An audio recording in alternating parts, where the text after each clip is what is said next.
Assalamualaikum.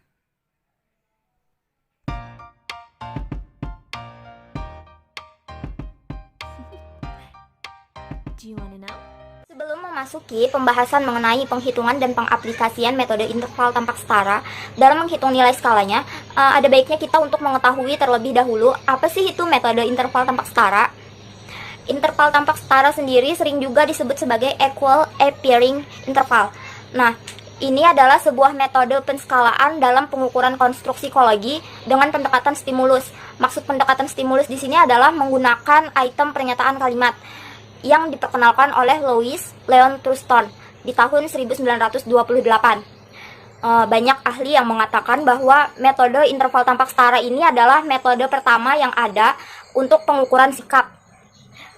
Metode interval tampak setara sendiri terkenal dengan pelibatan judging group atau panel penilai yang digunakan untuk menilai setiap item pernyataan yang sudah dimiliki oleh peneliti. Hal terpenting dalam pengukuran menggunakan metode tampak setara ini adalah rating atau penilaian yang dilakukan oleh ahli panel penilai judging group tadi. Oleh sebab itu, metode interval tampak setara ini memerlukan keterlibatan judging group atau panel penilai untuk menilai setiap item pernyataannya. Tujuannya adalah untuk meletakkan tingkat favorable atau unfavorable stimulus yang ada pada suatu kontinum psikologis. Untuk melakukan penskalaan item pernyataan dengan menggunakan metode interval tampak setara, peneliti perlu menyiapkan beberapa hal terlebih dahulu. Yang pertama itu diperlukan pernyataan kalimat dan isinya yang sudah dibuat sebelumnya sesuai kaidah penulisan pernyataan sikap.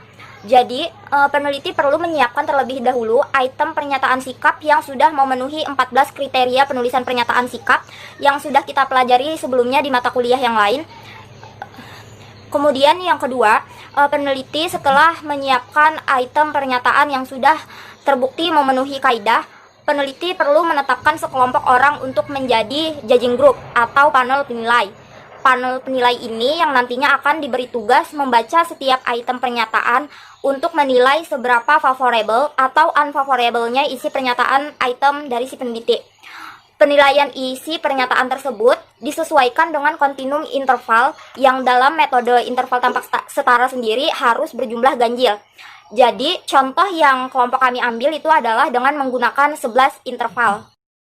Untuk contoh kontinum interval yang kami gunakan dengan 11 interval itu bisa kalian lihat di sini. Nah, di situ kan ada huruf A sampai K yang mana dapat kita katakan jumlah intervalnya itu ada 11 dari A sampai K. Huruf-huruf dalam kontinum itu akan menjadi simbol yang menunjukkan bahwa semakin ke kanan arahnya favorable item pernyataan. Begitu juga sebaliknya, semakin ke kiri arahnya akan semakin unfavorable item pernyataan yang dinilai tersebut. Jarak sebenarnya antara masing-masing huruf dalam kontinum itu tidak diketahui secara pasti. Namun, karena secara visual atau dilihat dengan sekilas mata, jarak antar huruf itu sama. Misalnya nih kayak A ke B kan jaraknya 1, terus B ke C itu jaraknya 1 juga. Jadi dilihat secara visualnya, secara kasat matanya itu kayak memiliki jarak yang sama aja gitu. Maka itu akan memunculkan asumsi bahwa panel penilai mempersepsikan jarak yang sama antara huruf dalam kontinum tersebut. Jika asumsi itu benar-benar berlaku, bahwa panel penilai itu mempersepsikan jarak yang sama antar huruf dalam intervalnya, maka dapat dianggap bahwa deretan-deretan huruf dalam kontinum interval tersebut berada pada jarak interval yang tampak setara. Hal inilah yang menyebabkan metode ini disebut sebagai metode interval tampak. Isi item pernyataan, judging group harus terlepas dari perasaan pribadinya, seperti rasa setuju atau tidak setujunya terhadap konstruk psikologi yang akan diungkap.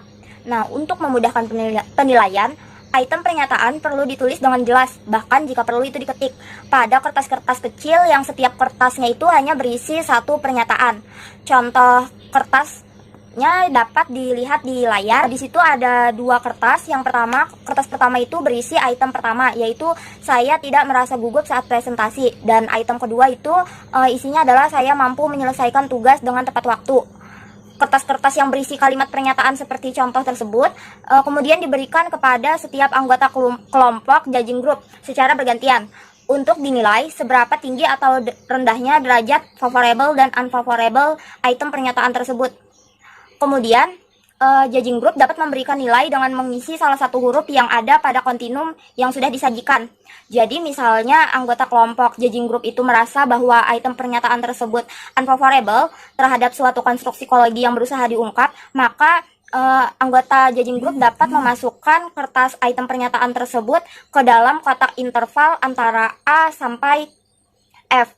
Kemudian jika dirasa item tersebut favorable terhadap konstruksi psikologi yang berusaha diungkap, maka anggota judging group dapat memasukkannya di antara huruf F sampai dengan K. Setelah semua anggota judging group melakukan tugasnya terhadap semua item pernyataan yang sudah dibuat, maka langkah selanjutnya adalah penentuan nilai skala untuk setiap pernyataannya. Kita masuk ke pembahasan menghitung nilai skala dengan menggunakan metode interval tampak setara. Nah, dengan asumsi yang telah disebutkan di awal bahwa jarak antar huruf dalam kontinum dianggap setara oleh anggota judging group, maka untuk huruf A sampai K diberikan angka skala yaitu 1 untuk A sampai dengan 11 untuk huruf dalam interval K. Setelah kertas-kertas pernyataan dimasukkan ke dalam kotak huruf tertentu, data hasil penilaian disusun dalam suatu tabel yang menunjukkan seberapa banyak penilai yang memasukkan pernyataan yang bersangkutan pada setiap kotak. Contoh tabelnya bisa dilihat di layar. Lihat ada simbol F kecil, P kecil, dan PK. Nah, untuk F sendiri menunjukkan itu adalah frekuensi, yaitu seberapa banyak anggota judging group menempatkan item pernyataan ke dalam kotak interval tertentu. Contohnya bisa dilihat di tabel. Di kotak A yang item 1 itu nilai F-nya adalah 2. Jadi hal tersebut menunjukkan bahwa ada 2 orang dari anggota judging group yang menganggap item 1 sebagai unfavorable atau tidak mendukung terhadap konstruk yang digunakan. Kemudian ada simbol P kecil, yaitu menunjukkan proporsi. Maksudnya adalah perbandingan antara frekuensi pada setiap kotak huruf dengan banyaknya subjek judging group. Jadi bisa dilambangkan sebagai P sama dengan F per N, di mana F tadi adalah frekuensi dibagi dengan banyaknya subjek judging group. Kemudian ada simbol PK. PK di sini adalah proporsi kumulatif. Maksudnya itu adalah jumlah proporsi pada interval tertentu ditambah semua proporsi di bawahnya. Contoh, kita ambil pada interval D. P-nya adalah 0,04. Untuk mendapatkan PK-nya, yaitu dengan cara menjumlahkan proporsi di bawahnya. Jadi, PK dari interval D sama dengan 0,04 ditambah 0,05 ditambah 0,03 ditambah 0,02 sama dengan 0,14. Atau bisa juga digunakan dengan menambahkan proporsi dari interval D dengan proporsi kumulatif dari interval sebelumnya, yaitu interval C. Selanjutnya, jika data yang diperlukan dalam tabel sudah terisi semua, selanjutnya dapat dihitung nilai skala bagi item pernyataan konstruk psikologinya. Perhitungan ini dilakukan untuk mencari suatu nilai yang mewakili penilaian judging group terhadap item pernyataan yang bersangkutan. Perhitungannya dapat digunakan dengan rumus S sama dengan BB plus 0,50 dikurang PKB per P dikali dengan I, di mana BB itu maksudnya adalah batas bawah angka yang berisi median, PKB maksudnya adalah proporsi kumulatif di bawah kategori angka yang berisi median, P adalah proporsi pada kategori angka yang berisi median, dan I maksudnya adalah luas interval yang sama dengan 1. Letak median, kita dapat melihat pada kotak atau kategori interval dalam tabel yang berisi proporsi kumulatif 0,50. Dalam tabel item 1 dapat kita lihat bahwa interval G itu memiliki proporsi kumulatif sebesar 0,77. Jadi dapat dikatakan bahwa proporsi sebesar 0,50 atau median dari interval dalam kontinum tersebut berada dalam interval G. Untuk batas bawah angka yang berisi median, kita dapat menemukannya dengan cara mencari angka tengah dari interval median dan interval sebelumnya. Sudah kita ketahui tadi bahwa interval median kita adalah di interval G. Kemudian interval sebelumnya berarti dapat kita katakan sebagai interval F. Sehingga nilai batas bawah angka yang berisi median itu adalah 6,5. Nah, nampak bahwa proporsi kumulatif sebelum interval yang berisi median G adalah interval F, sehingga PKB-nya sama dengan 0,39. Sedangkan proporsi pada kategori berisi median terletak di interval G, sehingga P-nya sama dengan 0,38. Setelah semua data didapatkan, kemudian kita dapat memasukkan ke dalam rumus untuk mencari nilai S dari item pertama. Nah, S tadi kan rumusnya adalah BB plus 0,50 dikurang PKB per P dikalikan dengan I. BB atau batas bawah dari angka yang berisi median itu kita dapatkan hasilnya adalah 6,5. Kemudian 0,50 tetap dimasukkan ke dalam rumus. Kemudian nilai PKB yang kita dapatkan adalah 0,39. Dan nilai P atau proporsi yang berisi nilai median itu adalah 0,38. Sedangkan I itu dapat kita tulis dengan angka 1 karena jumlah dari seluruh interval itu pasti akan memiliki nilai yaitu angka 1. Nah, setelah itu kita hitung, yang di awal itu yang dihitung adalah yang di dalam kurung. Jadi 0,50 dikurang 0,39 didapatkan hasilnya adalah 0,11.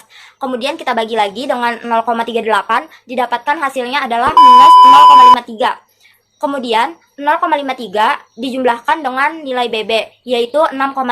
Didapatkan hasilnya adalah 5,97. Kemudian 5,97 kita kali lagi dengan angka 1. Didapatkan hasilnya adalah 5,97. Kemudian untuk memudahkannya, kita lakukan pembulatan. Jadi didapatkan hasil dari S1 atau nilai S dari item pertama itu adalah 6,8. Kemudian kita lanjutkan ke item yang kedua. Kita cari nilai S dari item kedua. Hal ini dilakukan secara terus-menerus sampai item pernyataan yang sudah dibuat itu habis. Jadi dilakukan penghitungan satu persatu terhadap item pernyataan yang dimiliki oleh si peneliti.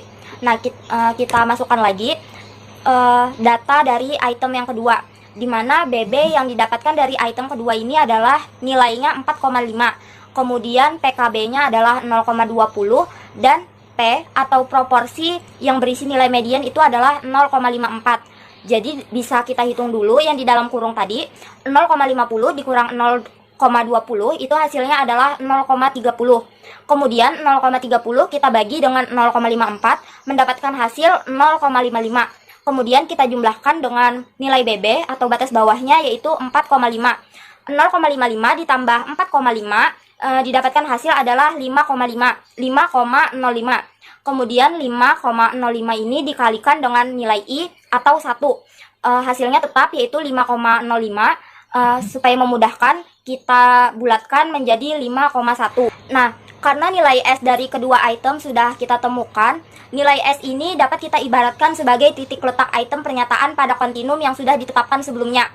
Jika kedua item yang sudah dicontohkan tadi diletakkan pada kontinum yang sama, maka akan tampak seperti ilustrasi yang dapat kita lihat di layar, di mana dari nilai S dan letaknya pada kontinum terlihat bahwa item pernyataan 1 lebih favorable daripada item pernyataan yang kedua. Artinya, item pernyataan yang pertama itu lebih mendukung pada Baik, nama saya Nova Hestika Pertiwi. Di sini saya akan menjelaskan materi selanjutnya mengenai memilih pernyataan terbaik. Nah, dalam memilih pernyataan terbaik, tidak semua item atau pernyataan yang telah memiliki nilai S perlu diikutsertakan sebagai bagian dari skala sikap. Mengapa seperti itu? Dikarenakan, yang pertama, dalam metode interval tampak setara tidak membutuhkan terlalu banyak item, yaitu hanya membutuhkan antara 20-30 item saja. Kedua, walaupun item itu sudah ditulis sesuai dengan kaidah penulisan, tetap saja ada kemungkinan pernyataan tersebut merupakan item yang kurang bagus dari hasil perhitungan. Nah, oleh sebab itu, dalam memilih pernyataan-pernyataan terbaik, selain kita menghitung nilai S, kita juga harus menghitung nilai Q. Nilai Q ini merupakan indikator penyebaran penilaian dari 50% anggota penilai. Semakin besar nilai Q, berarti penilaian para anggota kelompok penilai semakin bervariasi. Artinya, pendapat mereka mengenai derajat favorable atau unfavorable pernyataan itu semakin bervariasi dan tidak sesuai satu sama lain, yang berarti bahwa subjek penilai tidak sependapat mengenai pernyataan, dikarenakan dalam pernyataan tersebut terdapat kalimat bermakna ganda, atau juga dikarenakan ada sesuatu yang salah dari dalam pernyataan tersebut. Jika subjek kelompok penilai mempunyai kesesuaian yang tinggi satu sama lain mengenai derajat favorable suatu pernyataan, maka mereka akan meletakkan pernyataan tersebut pada angka yang jauh berbeda pada kontinum psikologis yang disediakan. Nah, oleh karenanya tentu akan diperoleh nilai Q yang kecil. Jadi, untuk menghitung nilai Q, kita harus menggunakan rumus. Oke teman-teman, selanjutnya kita akan menghitung nilai Q atau mencari nilai Q. Rumus mencari nilai Q sendiri adalah Q sama dengan C75 dikurang C25. Nah, untuk yang pertama kita mencari C75 sama dengan BB plus 0,75 dikurang PKB per PI dikali I. Dan yang kedua, C75 sama dengan BB plus 0,25 dikurang PKB per PI dikali I.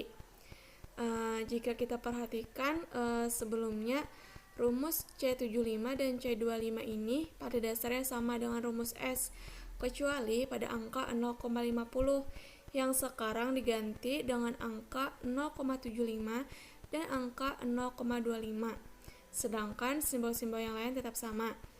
Nah, di sini kita akan mengilustrasikan bagaimana menghitung C75 dan C25. Karena teman sebelumnya sudah menjelaskan bagaimana mencari nilai BB, PKB, dan PI, jadi kita langsung saja untuk menghitungnya.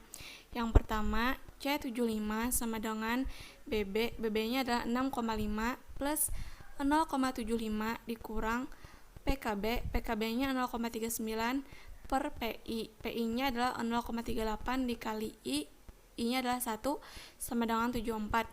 Jadi kita menjumlahkan dulu angka yang di dalam kurung, yaitu 0,75 dikurang 0,39 adalah sama dengan 0,36. 0,36 dibagi PI atau 0,38 hasilnya adalah 0,94. 0,94 ditambah BB, BB-nya adalah 6,5. Jadi 0,94 ditambah 6,5 sama dengan 7,4. Yang kedua, mencari C25. Nah, C25 sama dengan BB-nya adalah 4,5 ditambah 0,25 dikurang PKB-nya adalah 0,14 per PI-nya adalah 0,11 dikali I atau dikali 1 sama dengan 5,5. Nah, sama seperti yang di awal, kita jumlahkan dulu yang di dalam kurung. 0,25 dikurang 0,14 sama dengan 0,11. 0,11 dibagi PI atau 0,11 sama dengan 1.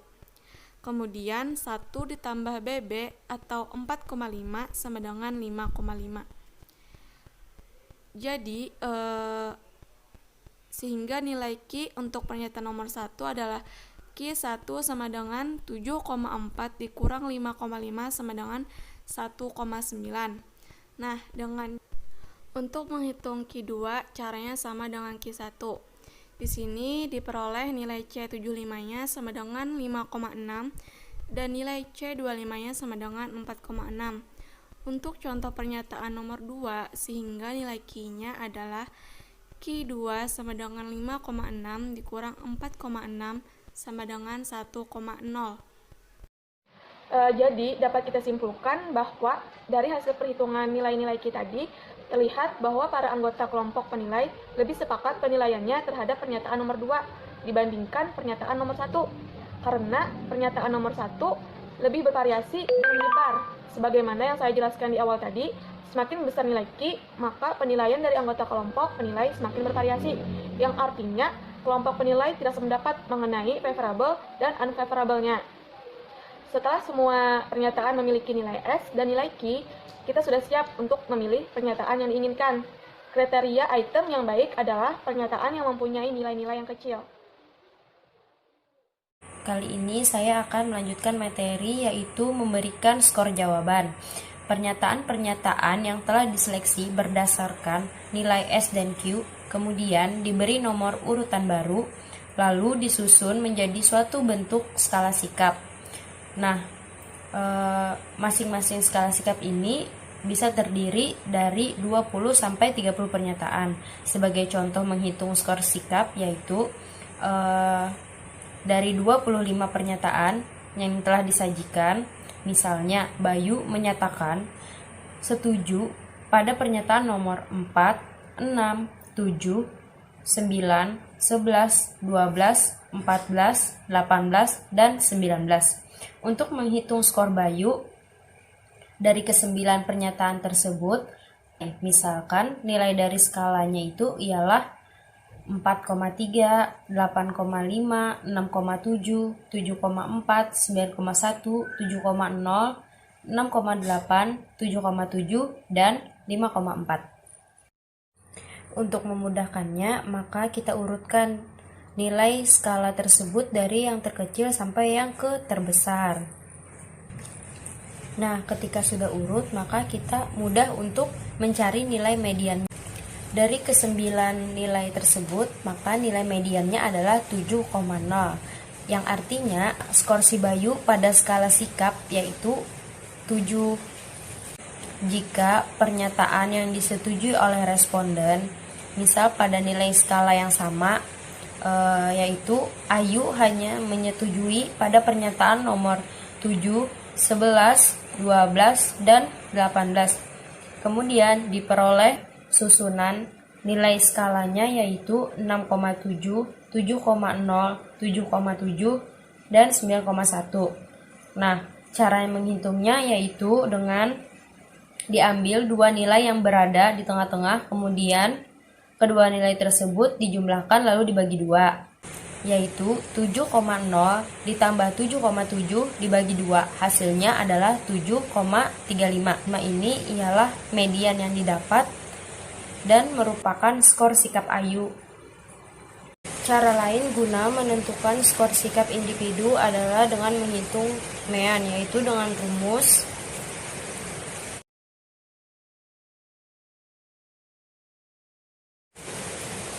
jumlah nilai sigma S sama dengan 4,3 ditambah 5,4 ditambah 6,7 ditambah 6,8 ditambah 7,0 ditambah 7,4 ditambah 7,7 ditambah 8,5 ditambah 9,1 sama dengan 62,9. Banyaknya nilai F yaitu 9. Skor sikap Adi yaitu X sama dengan 62,9 dibagi 9 sama dengan 6,99. Di sini saya Nadia Rahmatika Julija menjelaskan tentang interpretasi skor. Nilai skala setiap pernyataan dalam skala sikap yang dikembangkan lewat metode interval tampak setara, sebagaimana telah kita ketahui dihitung dari data hasil penilaian kelompok panel penilaian. Asumsi dasar yang dipegang di sini adalah bahwa suatu kelompok penilaian melakukan penilaian terhadap derajat favorable suatu pertanyaan. Mereka benar-benar tidak mengikutsertakan perasaan setuju ataupun tidak setuju mereka kepada isi pernyataan, melainkan hanya semata-mata memberikan penilaian terhadap letak tingkat favorable pernyataan pada kontinum psikologisnya. Dengan kata lain, nilai skala yang diperoleh adalah independen dan tidak tergantung pada setuju atau tidak setujunya subjek penilaian terhadap isi pernyataan yang bersangkutan. Dengan demikian, kesetujuan responden yang diukur sikapnya terhadap suatu pernyataan dapat diartikan seakan-akan ia menempatkan diri dalam kontinum psikologi pada suatu titik yang letaknya ditentukan oleh nilai skala pernyataan tersebut. Apabila ia setuju pada suatu pernyataan yang mempunyai nilai S yang besar, berarti ia cenderung mempunyai sikap yang favorable terhadap objek sikap. Apabila ia setuju kepada suatu pernyataan yang mempunyai nilai skala kecil, berarti ia cenderung mempunyai sikap yang tidak favorable terhadap suatu objek. Skala sikap terdiri atas banyak pernyataan yang mempunyai nilai skala yang berbeda-beda. Jadi, suatu skor sikap responden yang mendekati angka 11 menunjukkan adanya kecenderungan bersikap positif atau favorable, sedangkan skor yang mendekati angka 1 mengindikasikan adanya sikap yang tidak favorable, dan skor yang berada di sekitar angka 6 menunjukkan sikap yang netral. Walaupun demikian, dalam interpretasi terhadap skor individual atau skor perorangan, kita perlu berhati-hati menafsirkan skor yang berada di sekitar titik netral. Bila banyaknya pernyataan favorable dan pernyataan tak favorable yang disetujui itu seimbang, maka sangat mungkin akan menghasilkan skor yang netral. Hal ini dapat terjadi bila kebetulan subjek penjawab tidak menyatakan sikapnya secara sungguh-sungguh atau ia menjawab sembarangan saja. Oke, selanjutnya saya akan meneruskan pembahasan mengenai kelebihan dan juga kekurangan dari penskalaan interval tampang setara ini. Jadi, pastinya semua metode itu memiliki kelebihan dan juga kekurangannya masing-masing. Tergantung lagi si peneliti bisa tidak mengolah kelebihan dan juga kekurangannya. Apa saja? Check it out. Yang pertama yaitu memudahkan responden dalam memilih pilihan ya atau tidak, atau juga bisa diganti dengan setuju atau tidak setuju. Jadi di sini responden cuma memiliki dua pilihan. Yang kedua, tidak terjadinya respon bias atau juga seperti di skala Likert yaitu extreme respon. Jadi contohnya ketika si responden itu setelah memilih jawaban ya untuk pernyataan pertama dan pernyataan yang berikutnya dengan konteks yang sama, itu akan menjawab iya juga. Selanjutnya yang ketiga yaitu dalam penskoringannya item hanya menghitung jawab iya saja. Jadi yang jawaban tidak dihitung. Kemudian yang keempat yaitu konsistensi internal dapat dilihat di sini. Dan yang terakhir, tipe ini tidak sensitif dengan social desirability sehingga kemungkinan kecil untuk tidak jujur. Jadi si responden itu akan menjawabnya jujur dan apa adanya kayak gitu. Untuk kekurangannya, yang pertama memerlukan kelompok panel ahli atau judging group yang memakan banyak waktu dan juga usaha yang lebih lama. Hal ini dikarenakan perlu adanya diskusi yang panjang dan juga perdebatan yang panjang yang harus benar-benar dipikirkan dengan matang sehingga dapat menghasilkan sesuatu yang lebih baik. Yang kedua, penggunaan skala ini dinilai lebih rumit, dibuktikan dengan hanya beberapa peneliti yang menggunakannya.